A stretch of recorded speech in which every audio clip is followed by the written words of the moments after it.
اولین کلید دعوت چی هست؟ که دعوتگر بفهمه که من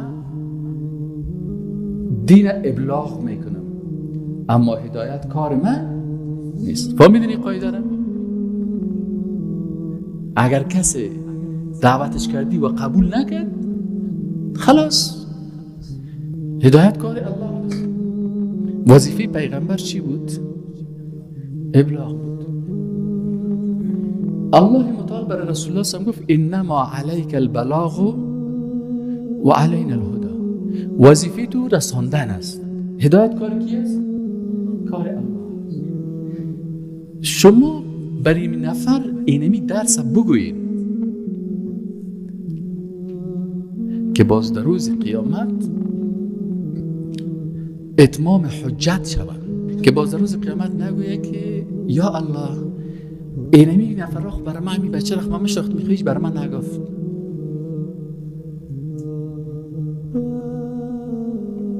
هر جایی که برابر شدی دین بگو. یکی که قبول کرد یک منزله شاباد، قبول نکرد 10 منزله شاباد.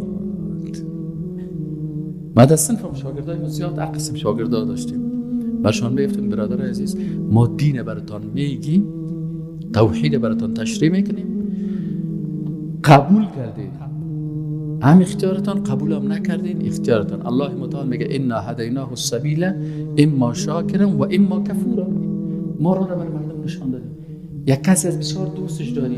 رسول الله صلی الله علیه و چیز زیاد دوست داشت، ابو طالب. رسول الله صلی الله علیه و یک کسی بسیار زیاد دوست داشت، یک کسی بسیار بدش میامد. او را که زیاد دوست داشت میخواست که مسلمان شود. بسیار کوشش میکرد که کاش که مسلمان شود. او را زیاد دوست داشت. کاکایش بود.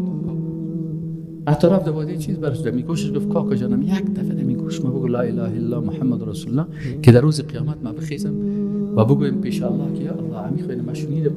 بر ما گفت که لا اله الا الله. اینقدر خوشحال بود که یک دقیقه چی رو بلند هم نمیگه داستا که دمی گوشم بگویم. لکن هدایت کار کی است؟ کار الله است. هدایتش نکرد. اما کسی که رسول الله بسیار بد میدیدم، چهرهش هم بدش میخورد سرش، وحشی بود. وحشی رضی الله عنه. وحشی رضی الله عنه. بگوین کدام تا جرأت میکنین که ابو طالب بگوین؟ وحشی را الله هدایت کرد. شیطان با هر کس یک قسم معامله نمیکنه. چی مانا؟ به اندازه ایمانت شیطان کتت برات شیطان روی میکنه. اگر 5 وقت نماز تخواندی یک شیطانک لاغر برات روی میکنه. اما اگر شیطان دید که تو خودت میخوای دعوت به اسلام بکنی و خصوصا دعوت به توحید بکنی، باز شیطانهای انسانی را هم سرت تور میده و شیطانهای جنی را هم سرت تور میده. از پدرت گپ میشنوی، از مادرت گپ میشنوی، از دوست خوبت گپ میشنوی، از دوستای خوبت میشنوی. از دشمنا چی میگی؟ دشمنا وقت مظاهره میکنه که اعدام شوی. فهمیدی؟ پس شیطان با هر کس یک قسم معامله نمیکنه. گپ سر چی است؟ تو که دعوت شروع کردی منتظر چی باش؟ منتظر باش که شیطانای انسانی و شیطانای جنی در جانت حمله میکنه. رسول الله صلی الله علیه و سلم ابو لهب بسیار دوست داشت. اولین کسی که کنیز خدا رایی کرد که برو برای از شیر بده ابو لهب. کنیزش سویبه نام داشت. اقدر رسول الله صلی الله علیه و سلم دوست داشت که رسول الله صلی الله علیه و سلم بالاخره وقتی که صاحب اولاد شد 2 دختر خدا بر 2 بچه ابو لهب داد. کسی که دختر خدا بر بچه یک کس میته، خب معلوم میشه که نفر خوش داره که دختر خدا بر بچهش میته. ابو لهب وقتی که دید که رسول الله صلی الله علیه و سلم با قرآن دعوت میکنن. تا وقتی که قرآن نبود ابو لهب دوست رسول الله صلی الله علیه و سلم. وقتی که رسول الله صلی الله علیه و سلم دعوت به توحید شروع کرد، ابو لهب چی کرد؟ رفت تا بچه خدا گفت که از میراث ما، از مال ما، از کل چیز سر شما حرام است که دخترای محمد صلی الله علیه و سلم طلاق ندید. دیدی دعوت توحید چی قسم است؟ دو دخترشو چی کردن؟ طلاق داد. اینا رو شما برید از پدرایی که دختردار است برش بگو که اگر کدام روز دختر تو بیای گریان کرده و بگویه که مرا شوهرم به خاطر دعوت تو طلاق داد، چی حالت میکشه؟ اعوذ بالله من الشیطان الرجیم. بسم الله الرحمن الرحیم. ان الحمد لله نحمده ونستعینه ونستغفره ونؤمن به ونتوکل علیه ونعوذ بالله من شرور انفسنا ومن سیئات اعمالنا. من يهده الله فلا مضل له ومن يضلل فلا هادي له واشهد ان لا اله الا الله وان محمدا رسول الله صلی الله علیه و سلم. موضوع درس امروز ما و شما الفبای دعوت است. درس تقوا بود لکن کم کم امروز میخوایم الفبای دعوت بشناسیم و مشکلی است که همیشه وقتی یک چیز را میبینیم باز دوباره از او کوشش میکنیم که بحث بکنیم تا جوانای ما، الحمدلله شما که در راستای دعوت هستین و میخواین دعوت به اسلام بکنین، خصوصا کسی که دین به شکل کاملش فهمید، بازو میفهمه که والعصر ان الانسان لفی خسر. همین سوره را امام شافعی رحمت الله علیه میگه که اگر یک انسان در بین کل قرآن هم یک سوره را درست بفهمه و به این عمل بکنه، ان شاء الله این شخص اگر الله متعال همین سوره را نازل میکرد برای هدایت بشریت کافی بود.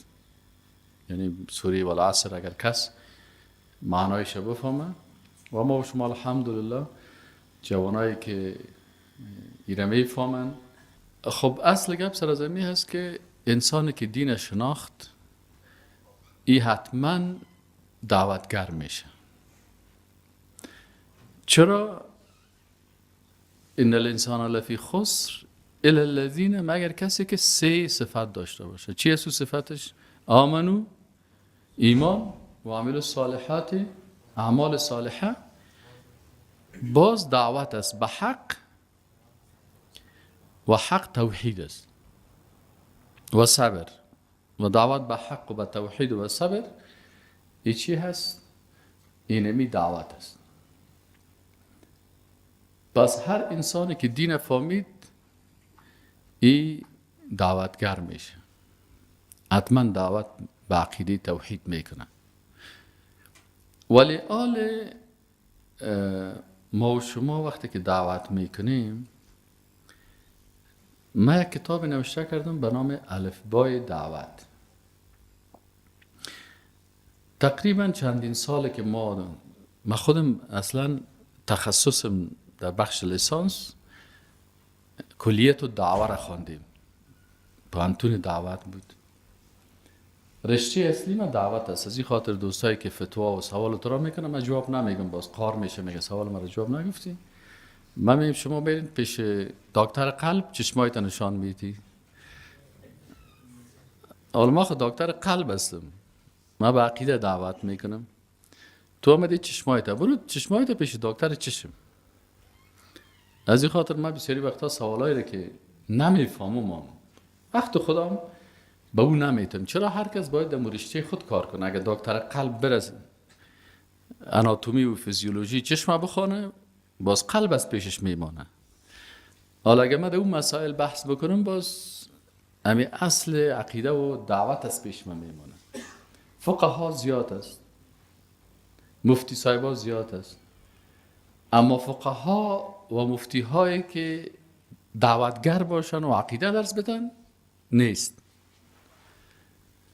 هر کس رشتهش. ما به اساس همی که لیسانسم هم در دعوت است و خودم هم تخلصم داعی مانده و زیادتر در بخش دعوت کار میکنم، اما 20 سال 25 سال چیزی را که ما یاد گرفتیم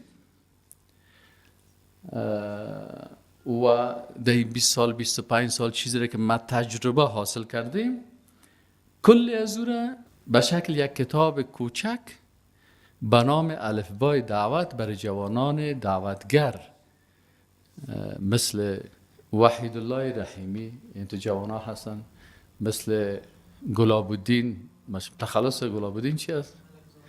گلاب الدین ملک زاده، مثل آجی صاحبونه که نامه بسیاری وقتا یادم میره.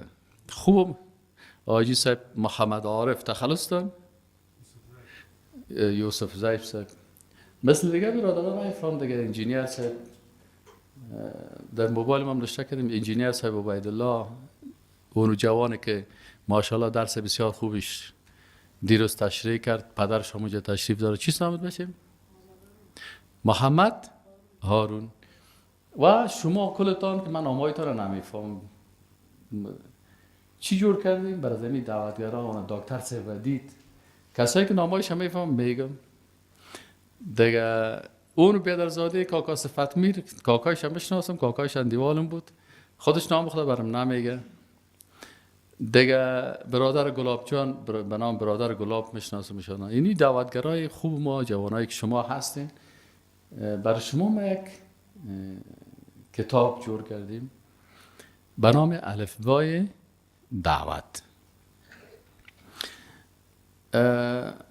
این درس امروز ما به خاطر ازی گرفتم که یکی از جوانان صبحکی برای من زنگ زده بود و کدام کس را دعوت کرده بود.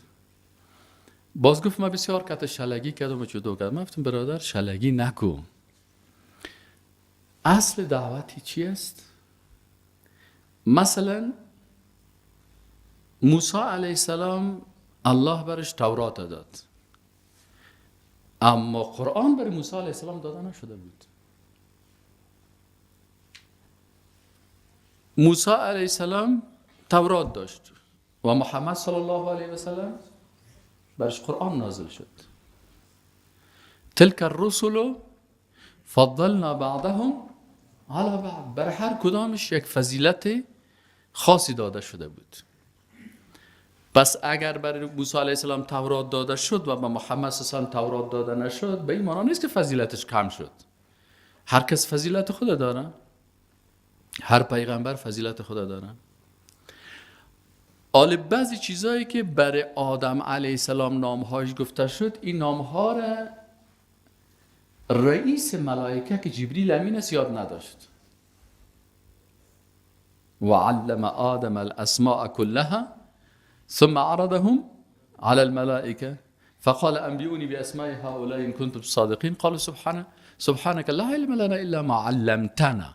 یا الله ما علم نداریم مگر چیزی که خودت برای ما تعلیم دادیم. الله متعال بر از اینا برای آدم علیه السلام چیزایی را تعلیم داد که ملائکه نمیفهمید. برای خضر علیه السلام هم اگر شما قرآن شریف هست اینجا یک دانه قرآن شریف بدین، سپاره 15 هم. بیا تو آرونجانی را پیدا که برای من سپاره 15 هم. بیا تیزی که مبتر میگم تو سپاره 15 هم، سپاره 16 هم آغازش پیدا کن. اینال بعضی کسات تصور میکنه که موسی علیه السلام چیزهایی را فهمید و چیزهایی را نمیفهمید که او را خضر میفهمید. و باز میگن خضر ولی بود، پس ولی که است از نبی که در رتبه چی است؟ یعنی بلند شد دیگه. اما قرآن اگر بخوانیم موسی علیه السلام قال له موسی هل اتبعك على ان تعلمني مما علمت رشد. اینجا در قرآن عظیم شان میگه که از چیزی که برای تو یاد گرفتی، مما علمت. متوجه شدیم؟ خب باز در اینجا وقتی که هر کاری را امی خضر علیه السلام میکنه، فوجد عبدا من عبادنا آتیناه رحمة من عندنا وعلمناه من لدنا علما. الله متعال میگه بر زمین خضر ای علم ما داده بودیم، مثل که پیغمبر سا میگه الرحمن علم القرآن. بر رسول الله سلام کی تعلیم داد قرآن؟ الله. جبریل امین آمد از جانب الله برش فرماند. آل خضر علیه السلام یه علم از کجا پیدا کرد؟ الله برش داد. آل ای خضر علیه السلام که پیغمبر الله هست، ای علم الله برزی داد. خب این در قرآن ثابت است. اما یک شخص دیگه میخیزه میگه من هم مثل خضر واره علم دارم. ما او از کجا پیدا بکنیم که از کجا کرده علمه؟ از خضر علیه السلام خود در قرآن ثابت است، از آدم علیه السلام خود در قرآن ثابت است، از رسول الله صلی الله علیه و سلم خود در قرآن ثابت است. صحیح است؟ همین شخص را که خودت میگی ما از چی بفهمیم که یک ولی الله از کجا کرده علم؟ اینال وقتی که سند نداریم ما نمیتونیم عقیده کنیم. امیل بسیاری کساست که عقیدهشان چی هست؟ عقیدهشان خراب است و ادعای نبوت میکنن. بعد از رسول الله صلی الله علیه و آله زمان پیغمبر صلی مجرد پیغمبر صلی فوت کرد، چند نفر دعوای پیغمبری کردن. وقتی که این اشخاص خیستن، مسیلمه کذاب بود و اسود عنسی بود و طلیحه بود و یک زن حتی خیست به نام سجاح، گفت ما پیغمبر هستم. مسیلمه گفت ما پیغمبر هستیم. گفت خیبه یکی ما گرل فرند شویم، دیگه ما بای فرند شویم. باز هر دویشان ازدواج کرده. با سجاح برای مسیلمه گفت خیمه را که ازدواج کردم کردی تو خود پیغمبر هستی، محرم چی باشه؟ گفت برو 2 وقت نماز معاف است، نماز خفتن صبح نخوان.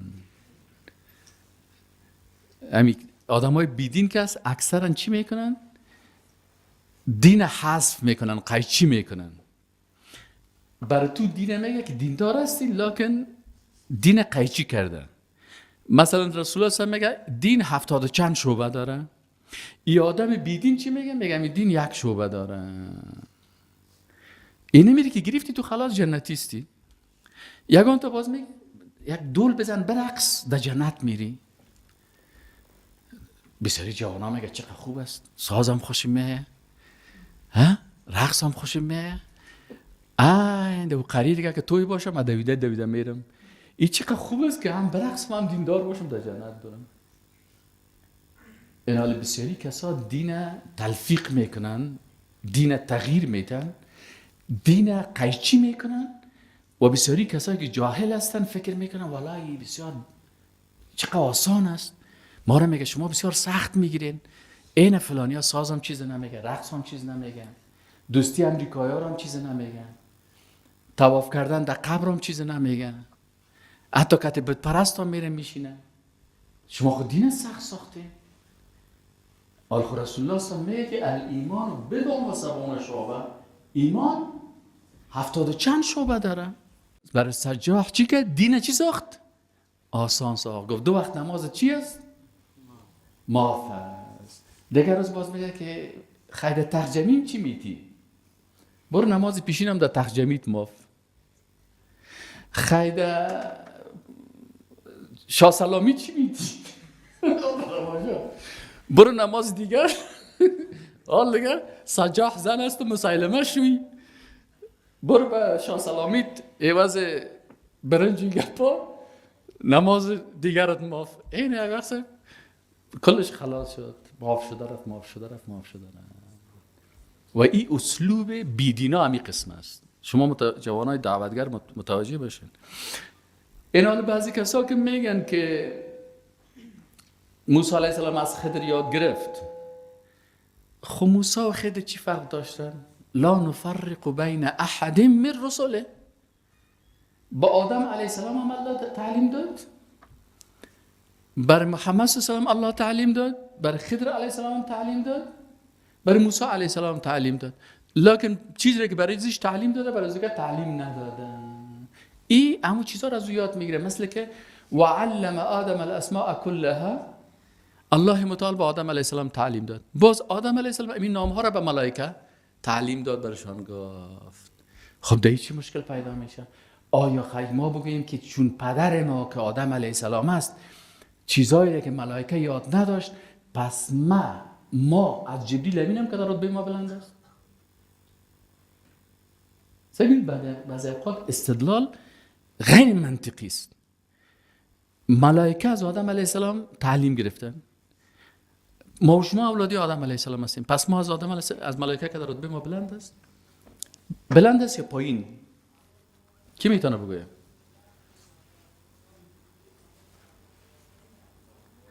رتبه انسان ها بله بیاین میگین. خب بیا اینجا بگو، دستانه که بالا کردین بیاین. رتبه کی بلند است، از ملائکه یا از انسان؟ سلام علیکم و رحمت الله. و علیکم السلام و رحمت الله. خب تا جایی که شنیدیم از علما رتبه انسان دو حالت است، یا از ملائکه بلند میشه یا از حیوان پستر. پس اینجا انسان میتونه که رتبه انسان از ملائکه هم بلندتر میشه.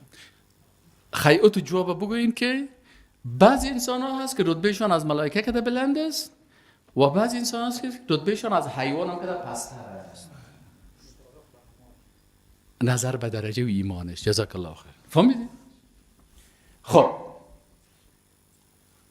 اینال بعضی کسا میره استدلال میکنه که این خضر برای موسی علیه السلام تعلیم داد. در جوابش میگم که اول علما میگن که خضر هم پیغمبر بود و موسی علیه السلام هم پیغمبر بود. سیست؟ پس اگر یک پیغمبر از دیگه پیغمبر چیزی را آموخته هیچ مشکل نداره. اگر شما میگید که نه خضر پیغمبر نبود، ثابت کنید که پیغمبر نبود. آیت قرآن خود میگه که ما برزی برش علم دادیم. وقتی که الله برش علم داد وحی داد.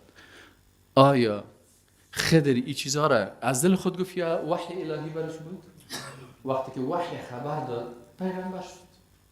وقتی که پیغمبر شد پس چی معنا داره که شما میگین فلانی اشخاص از پیغمبر که اولیاء الله رتبهشان بلند است؟ نه، رتبه پیغمبر معصوم است و ولی معصوم نیست. رسول الله صلی الله علیه و پیغمبر بود، ابوبکر صدیق ولی الله بود.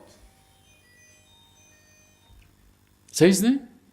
شای اولیاء کی است؟ ابوبکر صدیق.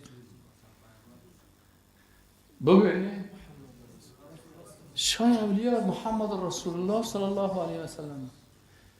بعضی کسا میگه شای اولیاء علی هست. وقتی که علی پادشاه شد رسول الله هم خیلی شد، وزیر شد. بعضی اوقات افراطیت است. افراط میشه. رئیس شاه اولیاء و بزرگ اولیاء پیغمبر است. کی است؟ هر پیغمبر در عصرش شاه اولیاء و دیگران رتبهش چی است؟ پایین تر است. ما و شما چی هستیم؟ ما و شما هم اولیاء الله هستیم. هستیم نیستیم؟ چرا اگر ولی الله نباشی، دوست الله نباشی، خیلی دشمن الله هستی؟ کل ما اولیاء الله هستیم. لکن در بین اولیاء الله یکی جنرال است، ما خود ضابطایش هستیم. در اولیاء الله هم کل یک قسم نیست. یکی جنرال است رتبهش، یکیش مثل ما ورد چپ راسی است. خیر است ما در اولیاء الله ما را حساب کنه، دوست الله هستیم. چرا که ولی دوست هم میگه جمعش اولیاست، دوستان. عدو دشمن هم میگه جمعش اعدا هست. سیست؟ پس هر مؤمن الله متعال ولی رو چه قسم تعریف کرده؟ الا ان اولیاء الله لا خوف عليهم ولا هم يحزنون الذين آمنوا و كانوا يتقون. دو صفت اگر داشتی تو دوست الله هستی: ایمان و تقوا. ایمان الحمدلله کل ما و شما داریم، و تقوا هم طبعا فرق میکنه. تقوای ابوبکر صدیق با تقوای رسول الله صلی الله علیه و تفاوت داشت، و تقوای ما با تقوای صحابه و تابعین و تبع تابعین فرق میکنه. تقوای ابو حنیفه رحمت الله علیه به مو اندازه بود که در خیر القرون بود، و ما بیچاره تقوای ما اینه قدر است که در شر القرون هستیم. ما ضعیف است تقوای ما تقوای ما مصیبه نداریم، هر کس تقوایش. لکن دوست الله هستیم، به الله دوستی خود اعلان کردیم. کل ما و شما اولیاء الله هستیم، دوستای الله هستیم. الله قبول کنه دوستی ما. کل ما میگیم به الله میگیم با دوست داریم، الله را دوست داریم و رسول الله صلی الله علیه و دوست داریم. من برای جوان گفتم من بسیار شله هستم در بی راستا که فلانی نفر جنجال دارم. من سعی کنم شما وظیفه پیغمبر چی بود؟ ابلاغ بود. الله متعال برای رسول الله صلی گفت انما علیک البلاغ و علینا الهدى. وظیفه تو رساندن است. هدایت کار کی است؟ کار الله است. شما برای این نفر اینمی درس بگوین که باز در روز قیامت اتمام حجت شود، که باز در روز قیامت نگویه که یا الله اینمی نفر رخ برای من، می بچه رخ من مشتاخت میخویش برای من نگفت.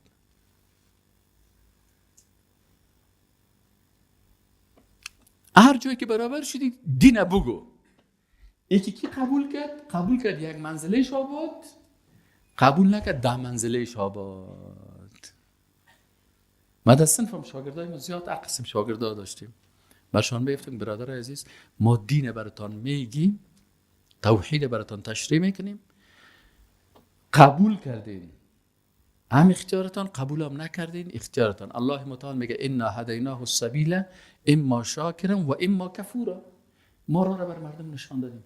یک کسی از بسیار دوستش داری، رسول الله صلی الله علیه و چیز زیاد دوست داشت، ابو طالب. رسول الله صلی الله علیه و یک کسی بسیار زیاد دوست داشت، یک کسی بسیار بدش میامد. او را که زیاد دوست داشت میخواست که مسلمان شود، بسیار کوشش میکرد که کاش که مسلمان شود. او را زیاد دوست داشت، کاکایش بود. حتی رفت دوادی چیز برش میگوشش گفت کاکا جانم یک دفعه میگوش ما بگو لا اله الا الله محمد رسول الله که در روز قیامت ما بخیزم و بگویم پیش الله که یا الله امی خوینه ما شنیدم بر ما گفت که لا اله الا الله. اینقدر خوشحال بود که یک دقیقه چی بلندم نمیگه تا استا که دمی گوشم بگویم. لکن هدایت کار کی هست؟ کار الله هست. هدایتش نکرد. اما کسی که رسول الله بسیار بد میدیدم، چهرهش هم بدش میخورد سرش، وحشی بود. وحشی رضی الله عنه. وحشی رضی الله عنه. بگوین کدام تان جرأت میکنین که ابو طالب بگوین؟ وحشی را الله هدایت کرد. هدایت کار الله است. از این خاطر توصیه کردم، گفتم برادر به خاطر که در روز قیامت باز حجت نشه، باز نگویه که مرا کس نگفته بود، برای ما عذر بر جهل پیدا کو. این خب من برات گفتم وقتی که برای یک نفر گپ رسید باز عذر چی شد؟ خلاص شد، اتمام حجت شد. برش گفتی که خدا پیغمبر است و او پیغمبر بعضی گپا رو برای پیغمبر گفت. رتبه پیغمبر بلند است، رتبه ولی پایین است. خلاص قبول نکرد کتش جنجال نکن. دعوت برای چی است؟ اولین کلید دعوت چی هست؟ که دعوتگر بفهمه که من دین ابلاغ میکنم اما هدایت کار من نیست. فهمیدین این قاعده را؟ اگر کسی دعوتش کردی و قبول نکرد خلاص هدایت کار الله است. خب قاعده دیگهش دوم، وقت دعوت میکنین باید رئیس دعوتگرا که رسول الله صلی الله علیه و سلم است روش های خاص دعوت داره. اخلاق تا باید اخلاق کی بره بسازی؟ رسول الله صلی الله. هر وقت که دعوت میکردی یا تو قرآن باید داشته باش ولو كنت فظا غلیظ القلب لانفضوا من حولك. اگر فظ باشی، فظ چی مانا؟ تند زبان. غلیظ القلب چی مانا؟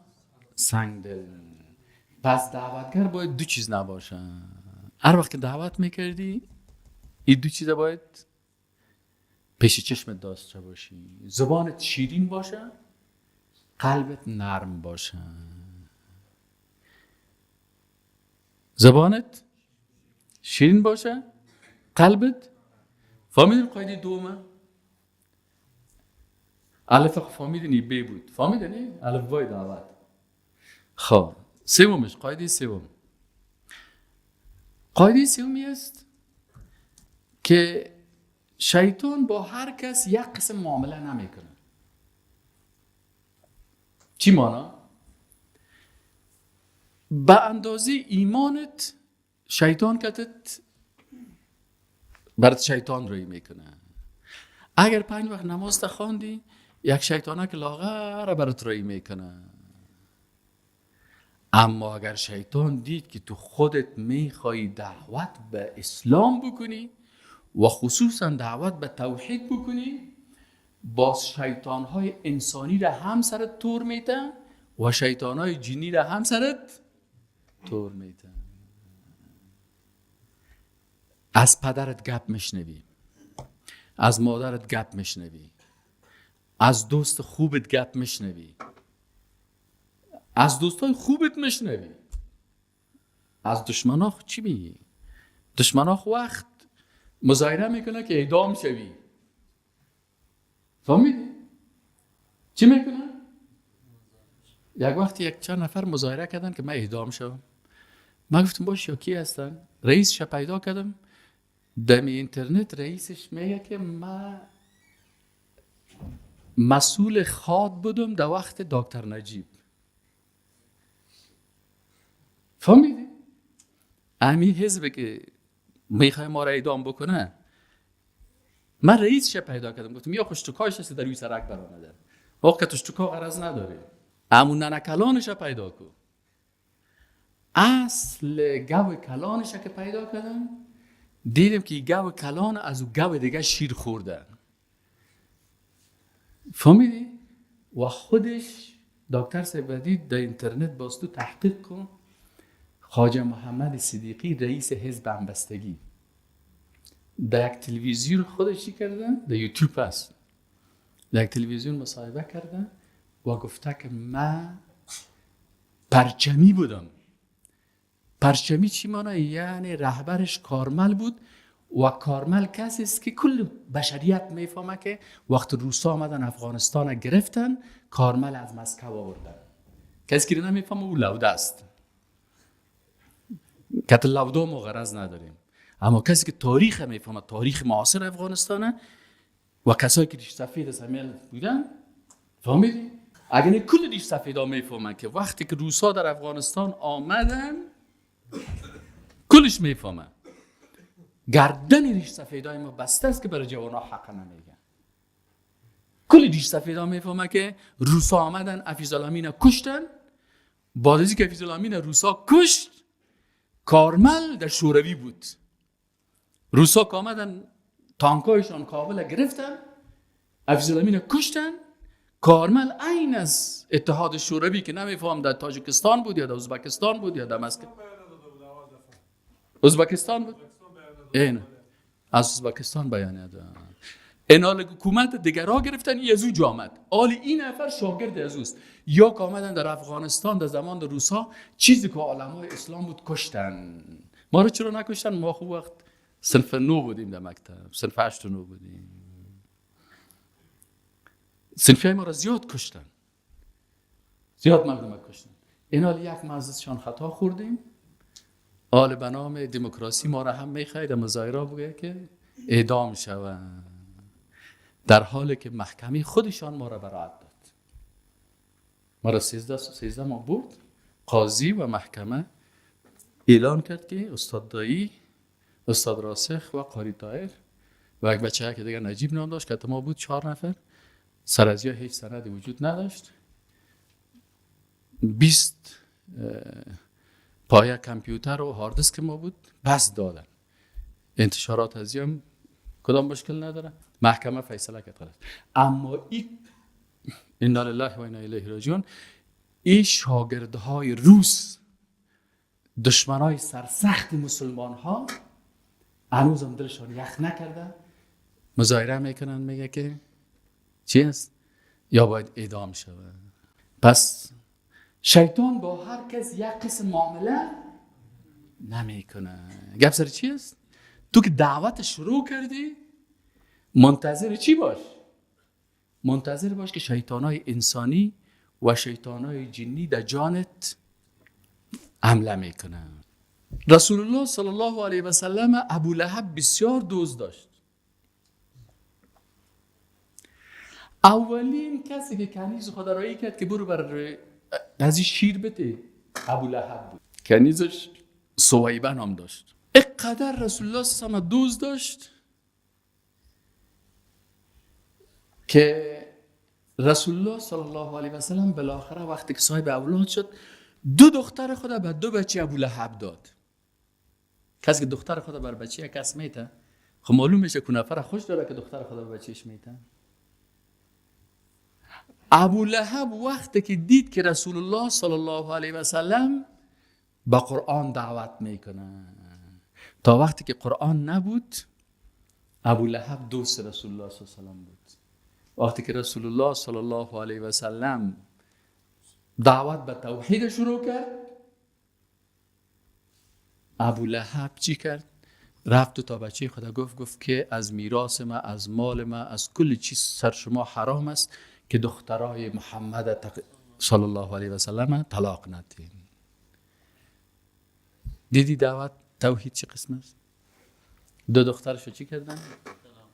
طلاق دادن. اینا شما ببینید از این پدرایی که دختردار است برش بگو که اگر کدام روز دختر تو بیای گریان کرده و بگویه که مرا شوهرم به خاطر دعوت تو طلاق داد، چی حالت میکشه؟